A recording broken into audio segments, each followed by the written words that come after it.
In this lesson we are going to learn about another couple of astrological houses, and we'll start from the seventh, because I believe it is easier to understand.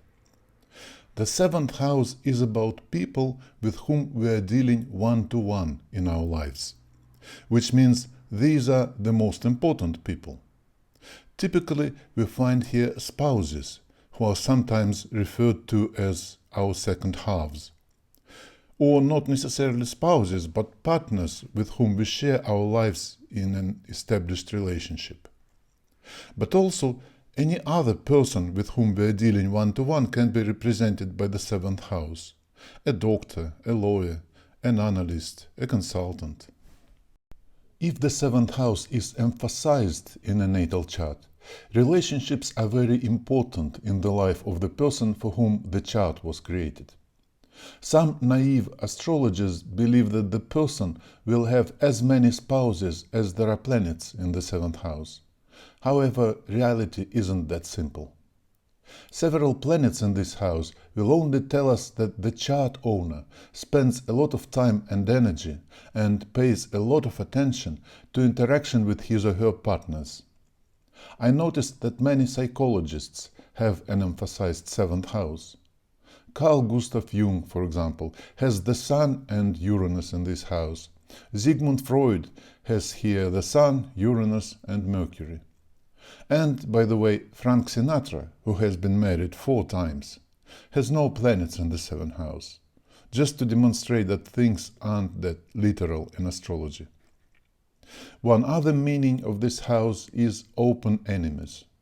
These are also a kind of partners with whom we interact one-to-one.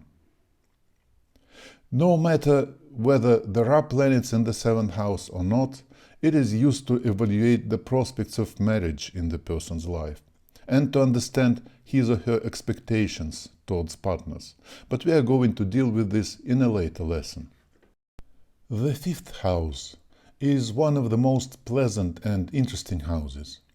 It is about the person's creativity, which in general sense means everything that the person does because he or she desires or loves it, not because he or she has to do it. Love itself is the matter of the fifth house, as well as lovers, and children the fruits of love, so to say. Creative endeavors of all kinds also belong to this house, and it can help to understand the person's creative talents and hobbies. Also games, including games of chance and gambling, belong here. Astrological tradition tells us that small animals, including cats and dogs, belong to the sixth house, which we'll study later. But I believe this is only relevant for those animals that are kept for a utilitarian purpose, like a dog is guarding the house or a cat is catching mice. Nowadays, pets are like kids, so they truly belong to the fifth house. Having said that, pet owners often have an emphasized sixth house as well. It's the house of work, and we pet owners usually have to do quite a bit of work to keep our cats and dogs happy and healthy.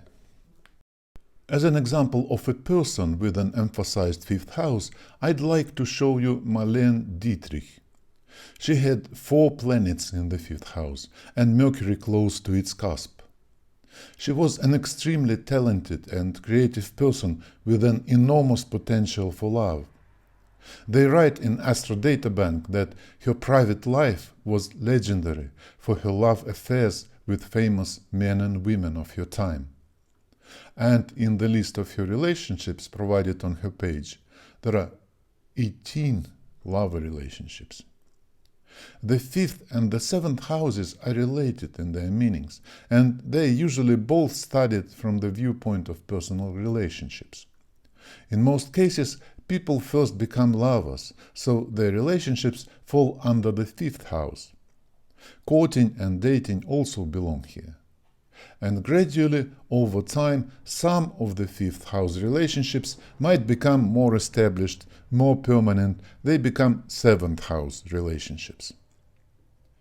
Now, the homework. Study your own natal chart and the charts of your friends and relatives.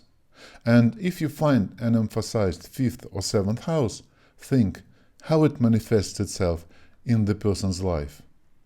Don't forget to do the same with the second and the fourth houses, studied in the previous lesson. In the next lesson, we'll learn another couple of houses.